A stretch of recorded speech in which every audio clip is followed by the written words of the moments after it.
If you look at the reason of revelation of the last two surahs of the Quran, قُلْ أَعُوذُ بِرَبِّ الْفَلَقِ قُلْ أَعُوذُ بِرَبِّ النَّاسِ, it is connected to protection against magic. Read those verses, you will find anyone who ties knots and blows in them is considered a magician.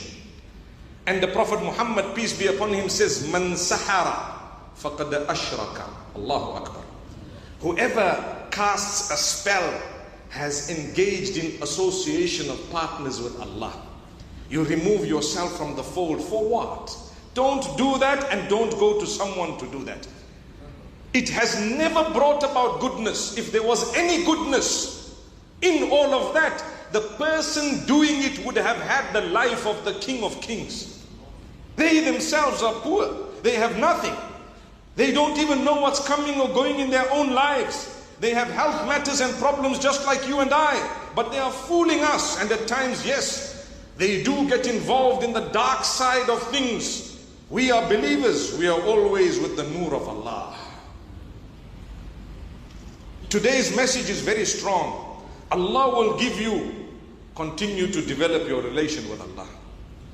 Allah will propel you into a position He knows He wants you at the time that He wants you there. If it hasn't come, if it doesn't come, it's okay. We are still with Allah. I will achieve ultimate success of the hereafter anyway. My beloved brothers, my sisters, when you suffer a loss in your health, do not become despondent. You do two things.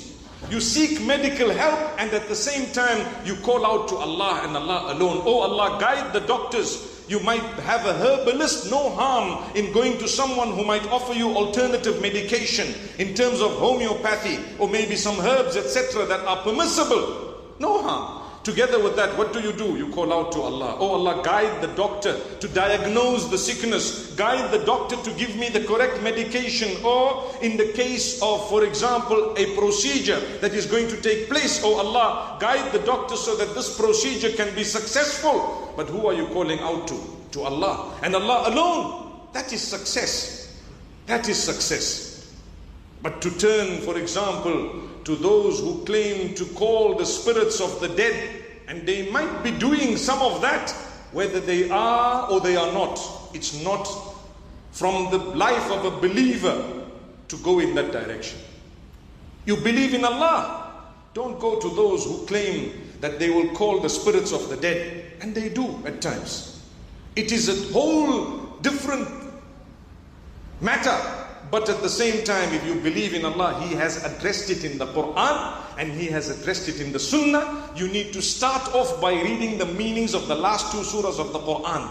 Min sharril waswas al-khannas alladhi yuwaswis fi sudurin nas min al-jinnati wan nas. It sounds so beautiful. Have you ever considered the meaning of these surahs? Have you gone into the reasons of revelation of these surahs?